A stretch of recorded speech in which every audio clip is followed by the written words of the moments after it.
स्त्री शक्तीचा गौरव व तिच्या संरक्षणाची भावना दृढ करणे, स्त्रीचे कन्येचे सन्मानाचे महत्त्व पटवून देणे, म्हणूनच अष्टमी तिथीला कन्यापूजन करून त्यांना आदराने भोजन, वस्त्र व दक्षिणा देणे ही देवीची उपासना पूर्ण करण्याची पद्धत आपल्या महाराष्ट्रामध्ये मानण्यात आलेली आहे।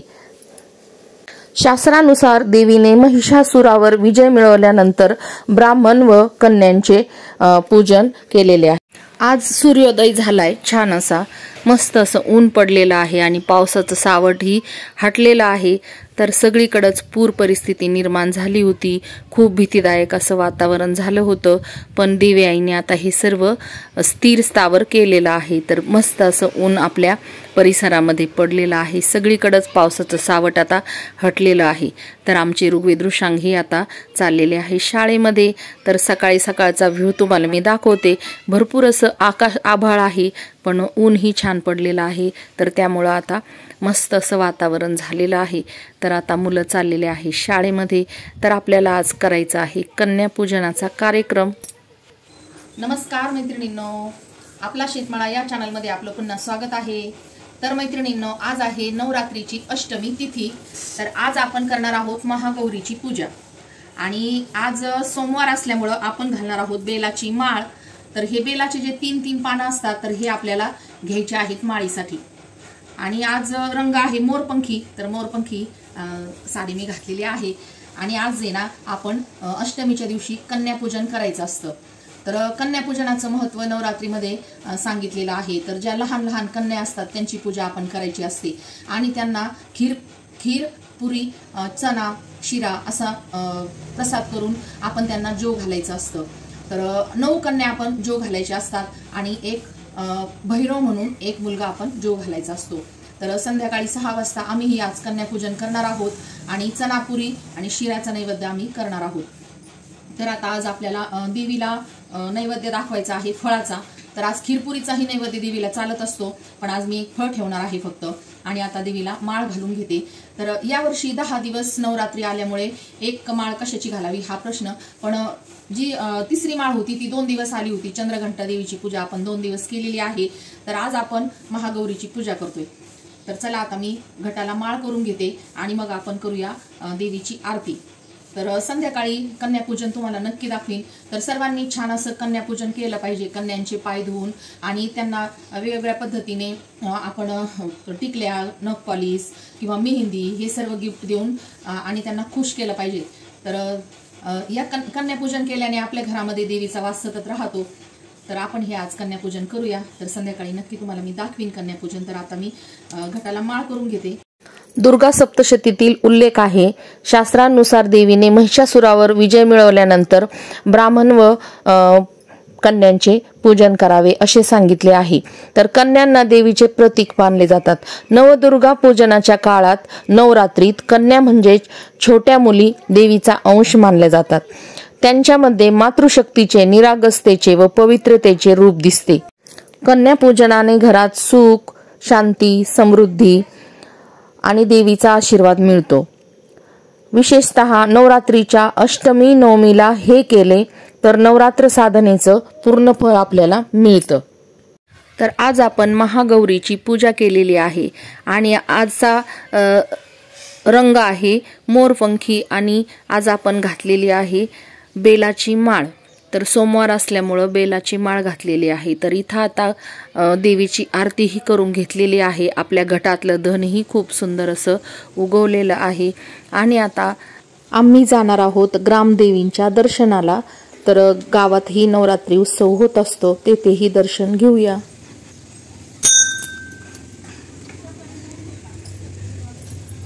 आज आम्ही आलेलो आहोत इथं ग्रामदैवत, तर माहुरगडची माता आहे ही।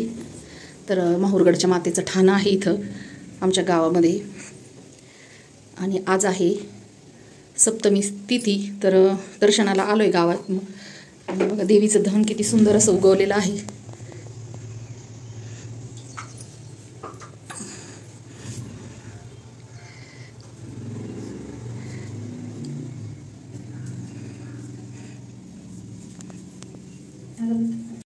गावातील माहूरगडच्या देवीचं दर्शन घेतल्यानंतर आम्ही आता चाललोय मोहोट्याच्या देवीच्या दर्शनाला। तर हेही ठाणं आमच्या गावामध्ये आहे।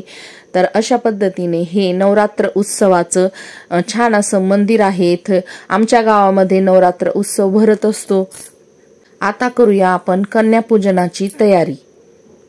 तर कन्यापूजनाची तयारी करण्यासाठी सर्वात अगोदर आपल्याला काळे चणे भिजत घालायचे आहेत।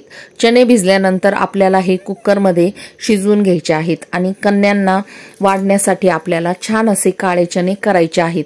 त्यानंतर आपण खीर करायची आहे। तर आम्ही इथं आता करणार आहोत तांदळाची आणि शेवयाची खीर। तर यामध्ये ड्रायफ्रूट वगैरे सर्व टाकून छान अशी आपण खीर तयार करणार आहोत। तर खीर तयार करता करता आपण पाहूया कन्येला अन्न व वस्त्रदान दिल्यानंतर आपल्याला काय फळ मिळते। तर पूजानंतर कन्यांना भोजन वस्त्रदान केल्याने पापांचा नाश होतो आणि पुण्यप्राप्ती होते। हे दान अक्षय मानले जाते। तर आध्यात्मिक श्रद्धा अशी आहे, कन्यापूजनाने घरात शांती सुख समृद्धी आणि देवीचा आशीर्वाद मिळतो असे मानले जाते। विशेषतः नवरात्रीच्या अष्टमी आणि नवमीला हे केले तर नवरात्र साधनेचे पूर्ण फळ आपल्याला मिळत असते। आणि कन्यांविषयी समाजात एक चांगला संदेशही आपण देत असतो।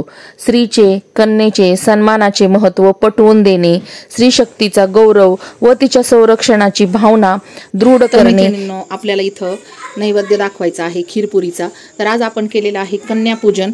तर कन्यापूजनाच्या अगोदर आपल्याला नैवेद्य दाखवून घ्यायचा आहे देवीला। तर आपल्याकडे देवीचा फोटो असला ना तर फोटो समोर नैवेद्य ठेवायचा आणि हे तांबूलही आपल्याला ठेवायचं आहे। तर हे तांबूल खूप महत्त्वाचं असं आहे, त्यामुळे आपल्याला हे नक्की ठेवायचं आहे। तर हे मी माहूरगडवरून आणलेलं होतं, तर त्यामुळे मग आता इथं ठेवलंय आणि कन्यांनाही थोडं थोडं आपल्याला खायला द्यायचं आहे। हे पण कन्यापूजनाने आपण पटवून देत असतो। म्हणूनच अष्टमी तिथीला कन्यापूजन करून त्यांना आदराने भोजन वस्त्र दक्षिणा देणे ही देवीची उपासना पूर्ण करण्याची पद्धत आहे।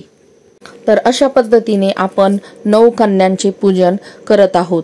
तर कन्यांना बोलावून त्यांचे अशा पद्धतीने पाय धुवून पाय छान असे पुसून आणि आपण त्यांची यथाशक्ती अशी पूजा करायची आहे। त्यानंतर आपण त्यांच्या पायावर स्वस्तिक काढून आणि पूजा करायची आहे। तर कन्यांना ओवाळून आपण छान असं त्यांना वस्त्रदान किंवा टिकल्या नखपालिश आपल्या पद्धतीने आपण जे गिफ्ट देऊ तर ते देऊन त्यांना खुश करायचं आहे। तर अशा पद्धतीने हे स्वस्तिक कन्यांच्या पायावर आपण काढलेलं आहे। तर यंदा नवरात्री 10 दिवस आल्यामुळे थोडंसं कन्फ्युजन आहे अष्टमी आणि नवमी तिथीचं। पण अष्टमीच्या दिवशी आम्हाला दुर्गा सप्तशतीचा पाठ करायचा होता, तर त्यामुळे आम्ही कन्यापूजन ही आदल्या दिवशीच करून घेतलं।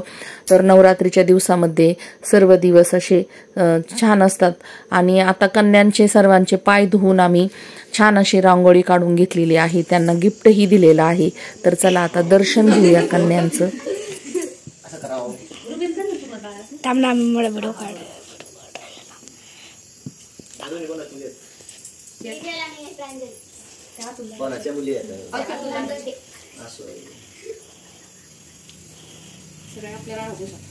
अष्टमीचं कन्यापूजन आणि आता इथं स्वयंपाक सुरू आहे। तर मस्त अशी खीर करून घेतलेली आहे कन्याभोजनासाठी आणि पुऱ्या पण केल्यात आणि चणा केलेला आहे। तर आज मस्त असं आपण कन्याभोजन घालणार आहोत।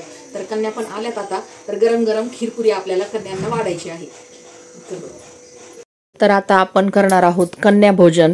तर कन्याभोजनासाठी आपण खीर पुरी आणि चण्याचा नैवेद्य केलेला आहे। ज्या कन्यांना उपवास आहे त्यांना फराळाचंही केलेलं आहे आणि इथं दारामध्ये कापूर जाऊन आपण कन्यांना जेवणासाठी आमंत्रित केलेलं आहे। तर आता सर्व कन्या पोटभर असं जेवण करून आपल्याला आशीर्वाद देऊन जाणार आहेत। त्यानंतर मी देवीवरून आणलेलं तांबूल थोडंसं कन्यांना दिलं होतं। तर तांबूल देवीचं दिलेलं चांगलं असतं, तर देवीचा आशीर्वाद आपल्याला लागतो। तर कन्यांनीही छान असं तांबूल खाल्लं। तर चला तर मैत्रिणींनो, अशा पद्धतीने आम्ही कन्याभोजन केलेलं आहे। चला तर तुम्हीही करा।